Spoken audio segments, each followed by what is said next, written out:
আওয়ামী লীগ, যুবলীগ, ছাত্রলীগের সন্ত্রাসীরা এখনো গাজীপুরে ঘুরে বেড়াচ্ছে। এই সন্ত্রাসীরা এখনো সোশ্যাল মিডিয়ায় আমার যোদ্ধাদেরকে হুমকি দিচ্ছে।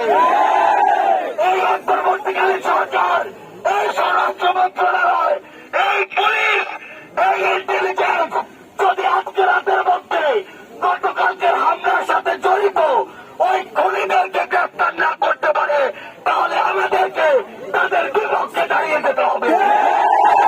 আমরা স্পষ্ট করে বলি, বিগত দিন ধরে আমরা গ্রেফতার খেলা দেখতে পাচ্ছি।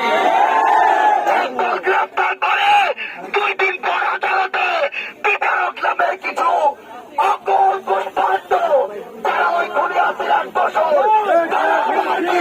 তাদেরকে জামিন দিয়ে দেয়। আমরা স্পষ্ট করে বলি, ওই হাইকোর্ট, সুপ্রিম কোর্ট থেকে শুরু করে প্রত্যেকটা জেলার যত কোর্ট রয়েছে, এই কোর্টগুলো থেকে ওই খুনির দোষর পাঁচটা অযোগ্যদেরকে এখনই অপসারণ করতে হবে। আমরা এই গাজীপুরে দেখেছি, ওই কোর্টগুলোতে টাকার বিনিময়ে, বিভিন্ন রকম উপঢৌকনের বিনিময়ে অনেক দাগি আসামিকে জামিন দিয়ে দেওয়া হয়েছে।